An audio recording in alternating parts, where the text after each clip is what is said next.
पाकिस्तान और अफगानिस्तान के रक्षा मंत्री शामिल हुए। दोनों ही देशों के बीच में भारी तनाव था, हालात बेहद बिगड़ गए थे। पाकिस्तानी सेना ने पिछले 4 सालों में 1200 से ज्यादा अफगानिस्तान की सीमा और 710 बार उसके हवाई क्षेत्र का उल्लंघन किया। अफगान सूत्रों ने यह दावा किया है कि दोनों ही देशों के बीच सीमा पर संघर्ष के कारण उनके संबंध और अधिक तनावपूर्ण हो गए हैं। पिछले हफ्ते काबुल पर पाकिस्तानी हवाई हमले के बाद सैन्य झड़पें भी शुरू हो गई और सूत्रों ने यह भी बताया कि कई वर्षों के धैर्य और संयम के बाद अब अफगानिस्तान ने 11 अक्टूबर को डूरन रेखा पर पाकिस्तानी सेना की चौकियों के खिलाफ सीमित जवाबी सैन्य अभियान चलाकर अंतर्राष्ट्रीय कानून में निहित आत्मरक्षा के अपने अधिकार का इस्तेमाल किया। पिछले 4 वर्षों में की गई पाकिस्तानी कार्रवाइयों का विवरण साझा करते हुए सूत्रों ने यह भी कहा कि पाकिस्तानी सीमा बलों ने 1200 से अधिक बार सीमा का उल्लंघन किया और मोर्टार दागे। सूत्रों ने बताया कि 2024 की शुरुआत से अब तक हमलों के कारण 102 नागरिक और अफगान सीमा रक्षक मारे गए हैं और 139 अन्य घायल हुए हैं। आतंकवाद पर पाकिस्तान का ये डुअल फेस नजर आ रहा है। हालांकि फिलहाल मध्यस्थता देखने को मिली है और तत्काल सीजफायर यहां पर देखने को मिलेगा। ये जो लगातार तनाव देखा जा रहा था, हालांकि पाकिस्तान ने यहां पर हमले की शुरुआत की थी अफगानिस्तान पर, टीटीपी का हवाला दिया था और इसके बाद हमने देखा कि किस तरीके से पाकिस्तान खामियाजा भुगतती हुई नजर आई थी और तमाम सैनिक यहां पर मारे गए थे। अब यहाँ पर शांति वार्ता को लेकर बात चली थी और उसको लेकर सहमति भी बनी, लेकिन हमने देखा पाकिस्तान ने एक बार फिर से सीज फायर का वायलेशन किया था। अब दोहा में इसको लेकर एक बार फिर से डायलॉग देखा गया जहां पर तमाम सैन्य अधिकारी मौजूद थे।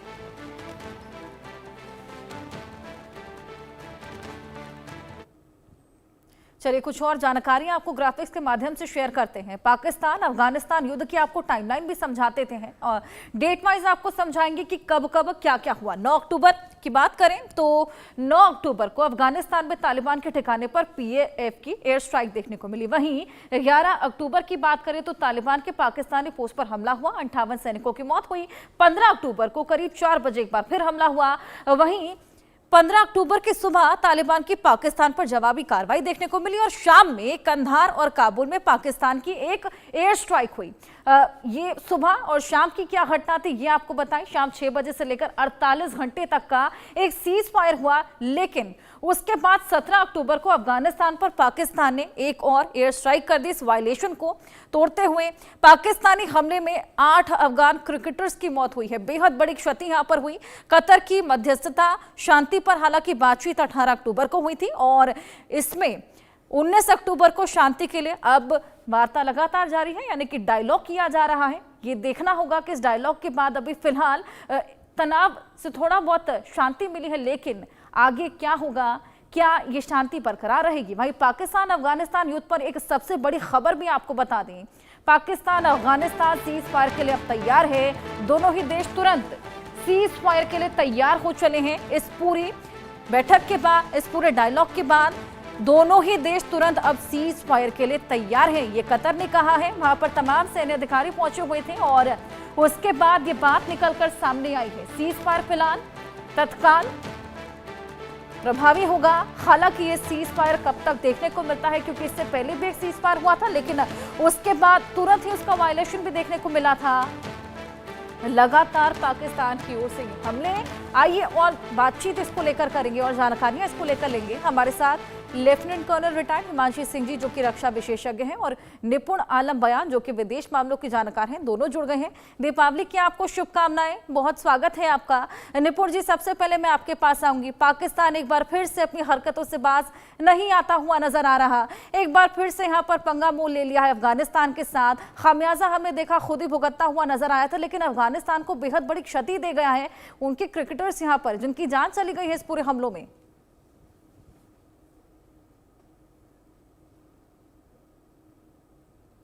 बहुत धन्यवाद हर्षा जी, और आपको दीपावली की शुभकामनाएं और मेरी जो को पैनलिस्ट हैं हिमांशी जी को भी दीपावली की शुभकामनाएं। हर्षा जी, बिल्कुल सही बात आपने कही। हम तो दिवाली बनाएंगे, लेकिन दिवाली पाकिस्तान भी बना रहा है, किसी और रूप में बना रहा है, और अफगानिस्तान खूब दिवाली बनाने के लिए तैयार है। पाकिस्तान में भी दिवाली देखने को मिलेगी। देखिए, मुझे ऐसा लगता है कि पाकिस्तान की फॉरेन पॉलिसी, हमारे कौटिल्य कहा करते थे कि किसी भी देश की विदेश नीति की अगर आपको टेस्टिंग करनी है ना, तो उसके पड़ोसियों को देखिए कि पड़ोसियों के साथ उसके संबंध कैसे हैं। पाकिस्तान मेजर 3 कंट्री के साथ अपना बॉर्डर शेयर करता है, भारत, अफगानिस्तान और ईरान। तीनों के साथ ही पाकिस्तान के संबंध जो हैं वो खराब हैं। और हाल के दिनों में ये हुआ कि हमेशा पाकिस्तान ये सोचता था कि अफगानिस्तान एक छोटा सा देश है, पिंजे सा देश है, मैं इसको अपने कंट्रोल में रखूंगा, अपने नियंत्रण में रखूंगा। और ये बात रही भी कि ब्रिटिश ने, जब ब्रिटिश भारत में थे तो ब्रिटिश 2 पॉलिसी को लेके चले थे। पहले उन्होंने लेके चले थे फॉरवर्ड पॉलिसी। फॉरवर्ड पॉलिसी मतलब ये था कि हम अफगानिस्तान के अंदर जाएंगे, फुल्ली कंट्रोल करेंगे। लेकिन जब ब्रिटिश में कामयाब नहीं हो पाए थे तो उन्होंने अगली पॉलिसी अपनाई थी, मास्टरली इनएक्टिविटी पॉलिसी, कि हम डायरेक्ट कभी भी अफगानिस्तान में इंटरवीन नहीं करेंगे, बल्कि वहां पर डिप्लोमेटिक प्रभाव रखेंगे। भारत हमेशा वो मास्टरली इनएक्टिविटी पॉलिसी को लेकर चला और पाकिस्तान लेके चला फॉरवर्ड पॉलिसी को लेकर। उसी का परिणाम है कि आज हम देख रहे हैं। और आज अमेरिका के बहकाए में आकर मुझे लगता है कि कहीं ना कहीं अमेरिका के दमखम के कारण, क्योंकि खुद डोनाल्ड ट्रंप कहते हैं कि कहाँ है मेरा फेवरेट फील्ड मार्शल मुनीर, कहाँ पर है, शहबाज शरीफ के सामने बोलते हैं, बड़ा प्रिय, एकदम पाकिस्तान तारीफ करने में लगा पड़ा है डोनाल्ड ट्रंप की। और पाकिस्तान को पूरा पूरा, कल का जब मैं स्पीच सुन रहा था मुनीर का, तो मुझे ऐसा लग रहा था कि मुनीर नहीं बोल रहा है बल्कि कोई एक चापलूस। और यही बात शहबाज शरीफ की, क्योंकि चापलूसी की भी हद होती है। दोनों देश, दोनों नेता, यानी कि आपका मुनीर भी और शहबाज शरीफ भी, जिस प्रकार की चापलूसी, तो जो एक बेलगाम एयरबेस को लेकर डोनाल्ड ट्रंप ने बहुत पहले कहा था, तो उसकी ओर बढ़ता दिखाई दिया। लेकिन हुआ ये कि जो अफगानिस्तान का रिएक्शन रहा इस बार, और जिस प्रकार की अफगानिस्तान ने परेड कराई, पाकिस्तान की यूनिफॉर्म की, पाकिस्तान के सैनिकों की जो ड्रेस थी उसकी जो परेड कराई, उसने कहीं ना कहीं पाकिस्तान को शर्मसार किया है। और पाकिस्तान उसी को लेकर कि कैसे भी करके सीज फायर हो जाए। लेकिन मैं मानकर चल रहा हूं हर्षा जी कि ये सीज फायर टेम्परेरी होगा, पूर्ण रूप में नहीं होगा। पाकिस्तान जो है किसी भी तरीके से बात बर्दाश्त नहीं कर पाएगा कि जिसको मेरे प्रभाव में रहना था वो आज भारत के साथ कैसे संबंध नजदीक बना रहा है, वो हमारे प्रभाव में क्यों नहीं है। और उसको लेकर पाकिस्तान फिर दोबारा से अफगानिस्तान पर अटैक करेगा।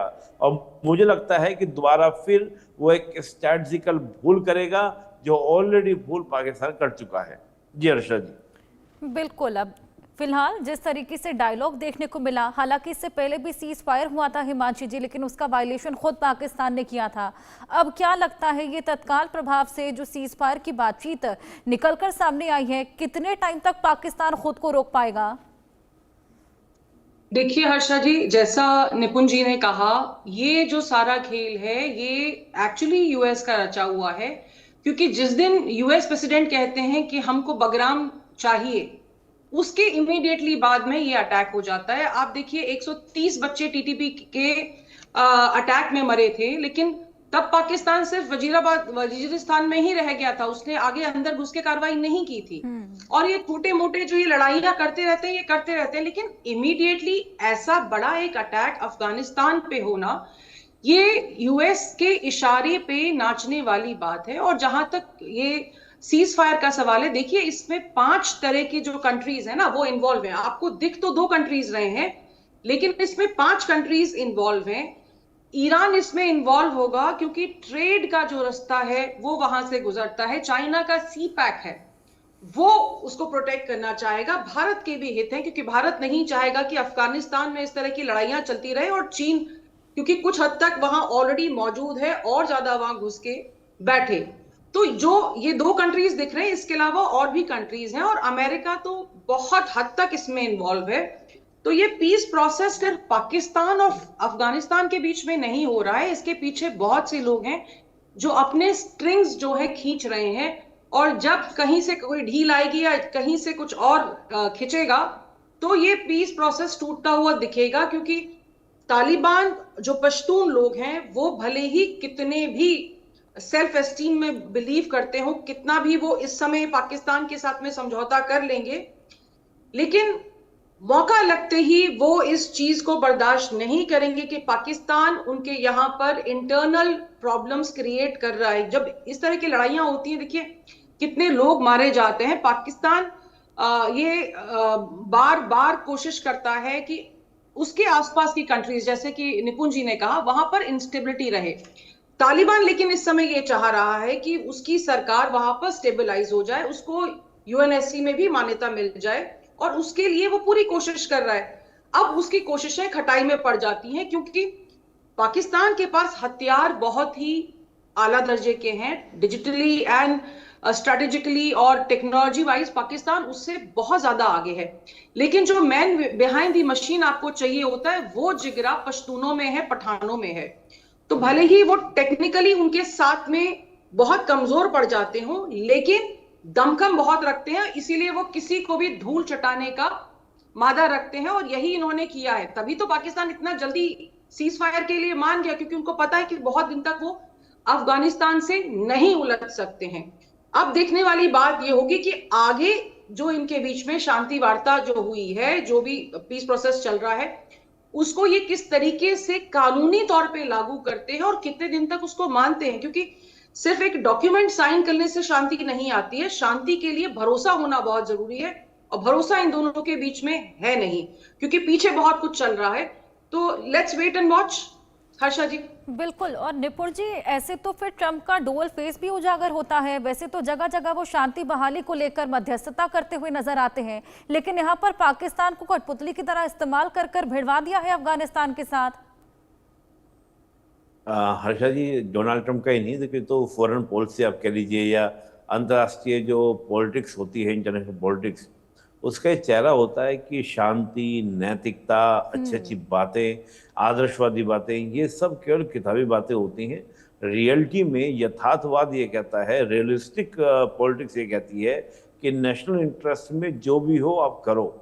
तो अमेरिका कहीं ना कहीं बैकग्राउंड एयरबेस को लेकर अपने नेशनल इंटरेस्ट में मानता है, और उसके लिए वो कुछ भी करने को रेडी है। और जो डोनाल्ड ट्रंप की आपने बात की, डोनाल्ड ट्रंप तो बात खत्म हो गई, नोबेल पुरस्कार तो मिल गया जिसको मिलना था, अब कहाँ उस तरह की बात करेंगे। दोबारा फिर नेक्स्ट देखा जाएगा जब नोबेल की बात होगी। अभी तो मुझे नहीं लगता कि उस तरह की बातें होंगी।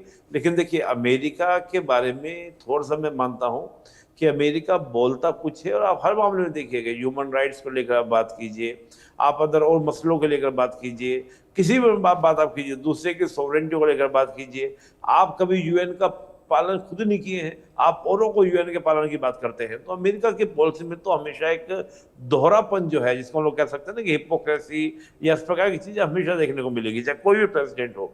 बस डोनाल्ड ट्रंप के टेन्योर में जाता है, और डोनाल्ड ट्रंप इस बात को झेल भी रहे हैं। खुद उनके देश के अंदर लगातार प्रोटेस्ट हो रहे हैं कि जो डोनाल्ड ट्रंप की पॉलिसी, नो किंग कैंपेनिंग आपने सुना ही होगा, करीब 2600 जगह वो आपका कैंपेनिंग हो रहा है अमेरिका के अंदर भी, तो ये दिख भी रहा है। पर मैं फिर भी ये बात कहूँगा कि फॉरेन पॉलिसी में कहीं ना कहीं पाकिस्तान जो है इस चीज़ को मैनेज नहीं कर पाया, ना समझ पाया कि मैं क्या कर रहा हूँ क्या नहीं कर रहा हूँ। और एक्चुअली दिक्कत क्या है पाकिस्तान के सामने, पाकिस्तान बहुत ही ज़्यादा क्राइसिस में, 45% जनसंख्या उनके अंडर द पॉवर्टी लाइन है, मिडिल क्लास खत्म हो चुकी है, बड़ी बड़ी कंपनियां देश छोड़ रही है उनकी। यहाँ तक कि जो छोटी छोटी कंपनियां डेली यूज वाला के जो प्रोडक्ट बनाती थी, वो भी आज पाकिस्तान को क्या करे, लीव आउट कर रही है।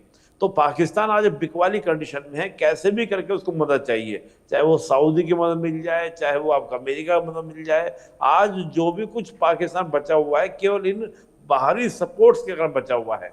तो उसकी तो हिम्मत ही नहीं है कि वो अमेरिका की बात को नकार दे।